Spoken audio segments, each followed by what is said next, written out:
Good day everyone. So we all love a good skin on a character. It adds a little bit of flavor, it adds perhaps a new personality or a dimension to a character you really love. In my case here in the background footage you can see Kokomi in Skirk's outfit.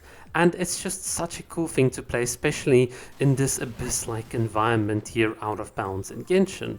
And yet, for all of the cool things skins can do in gacha games, why don't more gacha companies release skins? If you think of the big games, Genshin, Honkai Impact 3rd, and even Wuthering Waves, the lack of skins is really worrying, especially with the ever-increasing all-female roster. You'd think that by releasing more skins, these gacha companies can literally invent a money-printing machine. It's like the glitch of capitalism. And yet, they don't do so. And this is really, really puzzling. So why is that the case? Now, from my perspective, what I think is happening is that a lot of companies, well, traditionally would use skins as a way to reinvigorate or breathe in a bit of life into old characters. In other words, a skin is released with an event of some sort to bring attention to a product that's already been released and sold to you, and the hope is that because fewer people are going to pull for the character, they can now still get a bit of monetization in by giving you a skin for that character. That's kind of the role of skins in gacha games. And we've seen this with the Deluxe skin and some of the skins that are existing in Genshin Impact, most notably even Nilos as well, where the skins are tied to some story or to some event. But now the converse will also be true. If a character is not going to be given any attention or relevance, or they're effectively going to be neglected by some of these gacha companies, you're not going to get a skin for it. So in that sense, a skin is really just a proxy for how much effort the gacha companies are going to put into getting more revenue from an existing product. That is my take on it. And I think obviously if they don't see any profitable adventure or venture into it, then they're not going to do it. Now, do I think this is the right way to do it? Obviously not, because there are gacha games and gacha companies that do it differently. A good example would be Reverse 1999. This is a game I do not play, but my friends have played and they've told me about the amazing amount of skins that you can get for free, that you can grind for, etc. I mean, look here in the background. You've got a character that is literally a dog. And this dog has a lifespan that is shorter than the amount of time that Kokomi has been in existence. And this dog has 2 skins. It's just crazy. Why? Why are companies like Wuwa so lazy? We've got so many dead patches, we've got so many opportunities where people are literally begging for content, and all you need to do is just build a skin. Skins are not that crazy. Put in new skill animations, make the game more fun and entertaining, make it worthwhile to grind the end game to get tokens for skins, etc, etc. Make some skins freely available in events. Others can be paid if they're really premium and it took a lot of hard work to put them together in events and whatever. I really don't mind. And the crazy thing is, if you look at MiHoYo's original cash cow, in other words Honkai Impact 3rd, what you'll notice is that in that game you've got a ton of skins. For each of the characters you've got skins that you can grind for, skins that you can earn like tickets for. You've got these gacha pyramid skins which are incredibly predatory. In other words, it's basically going to cost you about I can't remember, like $120 per skin. Yes, it can get crazy like that, but at least the skins were farmable with the equivalent of Primo Gems, so you didn't really need to pay it if you had the Primo Gems.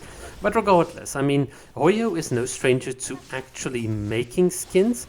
I think the whole thing, or the whole reason they're not doing it is because they just want to keep on focusing on selling you newer and newer characters rather than building a cohesive whole with the existing cast. And I'm afraid Wuthering Waves is dangerously getting into this territory as well. I think, why do you guys think that they're releasing a Carlotta skin and not, for instance, a Calcaro or a Jinjian? What? I messed up his name. Chloe's gonna be so mad at me. But I mean, like the early units, Yinland and so on. I mean, there's so many other characters that can get a skin, and yet we're only gonna give a skin for the popular characters because those characters we can monetize and we can expand on or give additional lore, or they're worth doing. I don't know. I just hate the way in which gachas treat their own products, and by proxy, the people that have supported those products. So from my perspective, the whole reason we're not getting skins is because the companies don't find it profitable.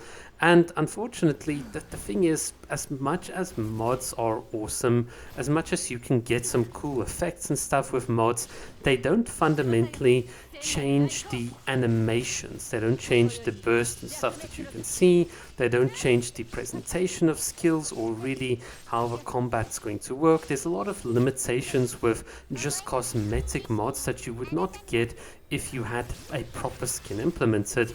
And unfortunately, this also then highlights a big weakness. As cool as mods may be to play with, if the fundamental content in the game is still dry, then no amount of mods is actually going to fix it. In other words, the artificial playtime that you're giving yourself because you took the initiative and the risk to download mods into your Genshin Impact or whatever Honkai Impact game or whatever game, the risk you took just to have a bit of fun that the gacha companies can't give you ultimately works effectively in your against your own interest, because the gacha companies see this and they're like, oh, okay, people are now finding ways to play the game longer. That's how they interpret it. That is why MiHoYo hasn't really stopped skins, even though if you look at like DC code and like their APIs and all the sorts of things, they very clearly detect that the mods are running.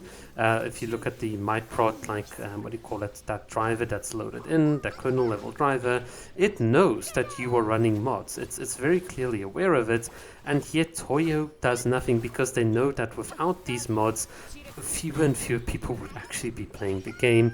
And yet when it comes to just putting an effort for characters, which they really can do, and selling us skins or making skins grindable, the gacha companies are silent on it.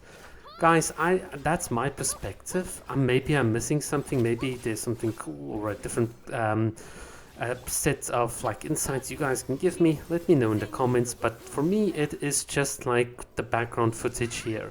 Gachas are a mess. Everything is just all over the place the more and more characters you get.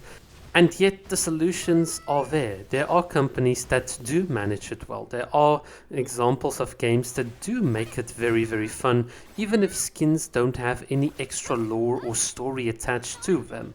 Just for the sake and for the love of giving a character something, you know, gacha companies can do it. So I don't know why the big gachas are not doing it. It's almost like the bigger the gachas are, the less skins you get. I don't know what it is, what's up with that relationship.